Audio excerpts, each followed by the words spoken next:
Come here, ladies. Come here. Come on, ladies. Come here. I'm talking to all the mamas and all the fathers that's in their kids' life and love their kids. The real men and women, right? These are the mentality of men that kill your sons. This mentality right here.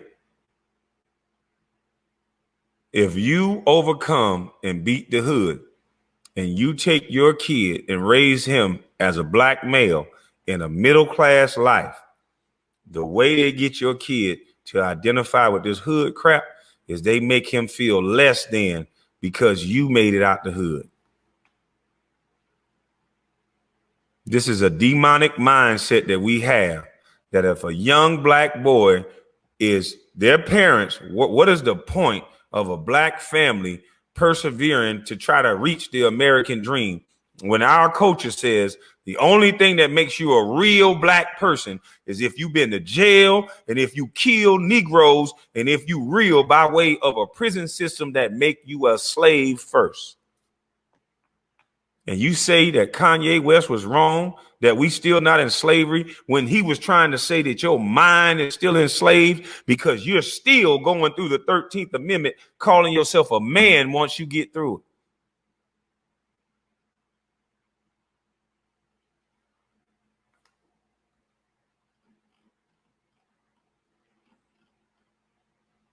Still think I'm crazy?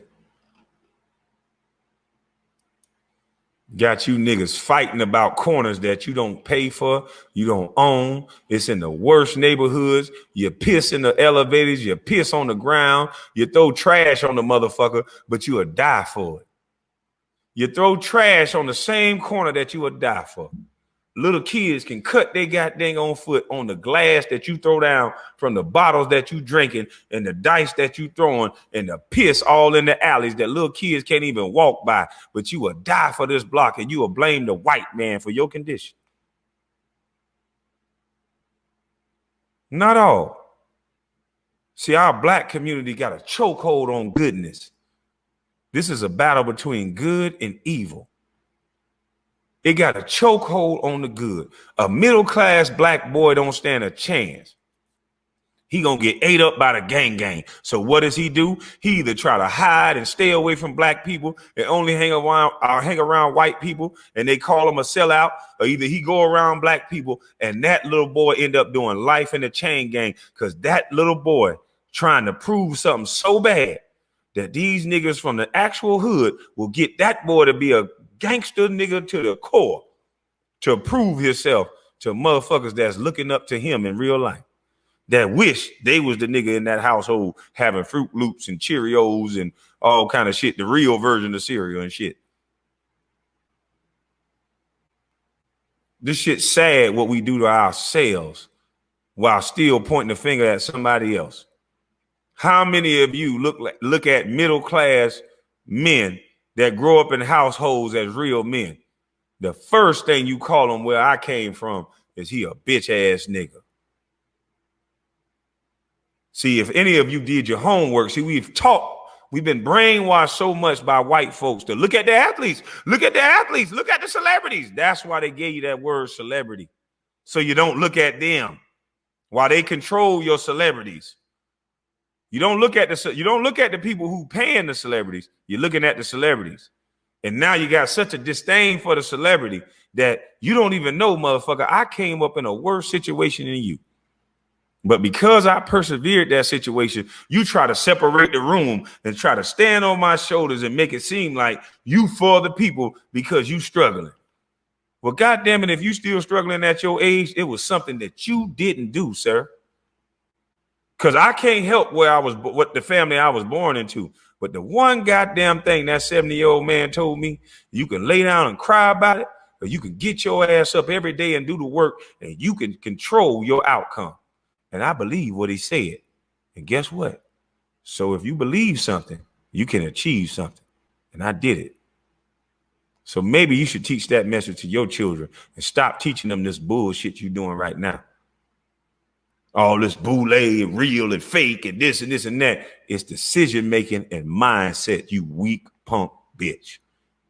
I guarantee if we did a synopsis of your life and we dissect the good parts and the bad parts, there was a road that you crossed that you went left when you should have went right. It's decision making and mindset. Nobody ever said this shit was gonna be easy. I never thought I was gonna grow up with a murderous daddy and end up in a homeless shelter, end up on welfare and government cheese lines. I never thought that was gonna happen. But I knew one thing: when I got the ball, I wasn't gonna fumble. And I've been holding this shit in the road since 14. Despite what anybody say, you should have tried to be a man instead of being a character that you are. Instead of trying to be a real nigga. See, I never tried to be none of that. I had too many examples, and shout out to my brothers. I'm sorry they had to go through prison sentences for me to learn. But see, I'm a visual learner, and I saw one try it, and I saw two try it, this love of the streets, and I saw 3 try it, this love of the streets, and I saw 4 try it, this love of the streets, and I saw 5 try it, and all 5 was a slave at one point. And all 5 came back and said, hey, if they would have glorified that shit and made it like a badge of honor, I couldn't wait to go. I'd have been like, me next, motherfucker. Then my brother came back home and said, that's animal shit. That ain't the place you want to be. I was whipping their ass for only calling me a number. The bitch wouldn't even call me a name, telling me to take my clothes off. I'm knocking them out. I'm going to the hole for 2 years. I almost went insane in the hole. He said, I went crazy, came back to reality, talked to myself. I went crazy. See, those are the shit you need to tell these young boys. My brother went insane in the hole for 2 years straight. He was in lockup, solitary confinement, because he wasn't going to let nobody just call him a number. See, they raise you up like cattle in there.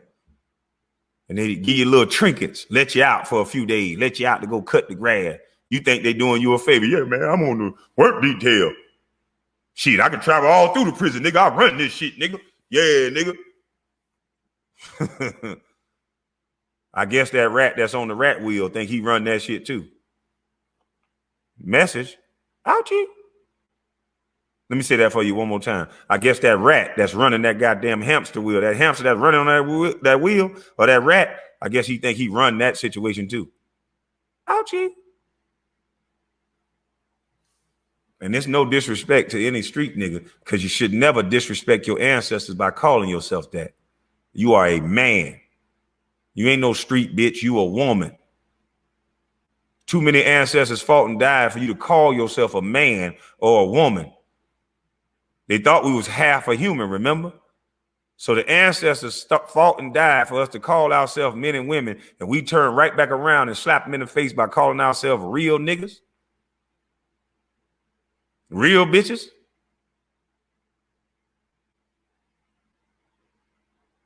Y'all got to stop this fake love for the hood and disrespecting everybody that make it out the hood. That's sad. What is the point for these women's sons to aspire to be great and listen to mama? Mama not telling them to go to prison. Mama not telling them to be gangster. Mama not telling them to do none of that. Mama telling them to go to school, get an education, getting a clean job. And you weak punk niggas that keep telling them, some of you keep telling them to be gangster. Keep telling them you ain't real. Skip school. Nigga, you talking like a white boy. All that to go in there and listen to a white boy. Hey, boy, take your clothes off. Go to one of these jails in Georgia. I done visit all of them to go visit my brothers. They done been to Reedsville, Alto, every last one of them. You name them, they done been to all these jails and prison. Autry State Prison, I know all of them. Alto, all of them. If I didn't say that already. I know all of them.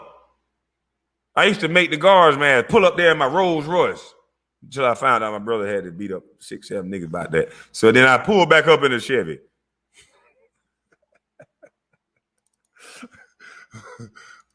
But it's sad, man. It's sad the way we love this violence and this negativity in our culture. White men can just be proud of their accomplishments. Yeah, I went to college, I went to school, got my doctorate. Yeah, come from a 2-parent household. My mom is a dentist. My dad was a certified welder or electrician.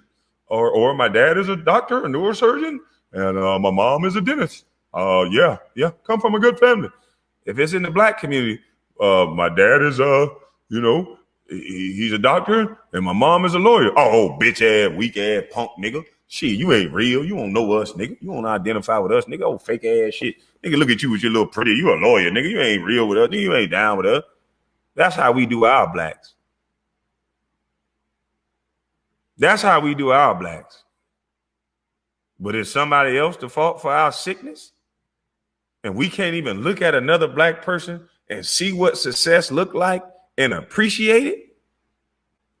We want everybody in the hood.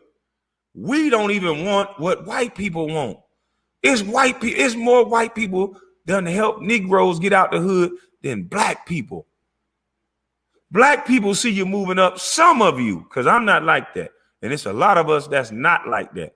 But it's a gangster sector or it's a weak-minded sector that as soon as another black male moving up, immediately that's the enemy. That's competition.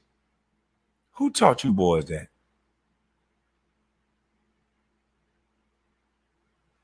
Who taught you boys that?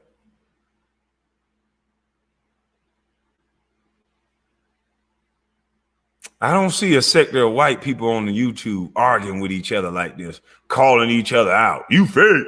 You especially when the message is positive. Coding and trade. Shit. Fuck that coding shit. Fuck that coding. I'm gonna call you out today. Damn that trade. Fuck the coding. All these characters. If this don't a sector of unskilled males, and I don't know what it is, mamas, we have to save the next group of sons so they're not 40 and 50 years old counting men's pocket like this, mamas. Mamas, we don't want these men counting pockets no more. We don't. It is an embarrassment for 40-something-year-old men to worry about super chats that women and men are given with their own sound mind and body. That is a sickness in these people's. They don't feel valued in themselves. We have to get people back to being able to create wealth for themselves so they don't have to get in hot tubs with P. Diddy. And they don't have to put on dresses. They don't have to do this type of shit.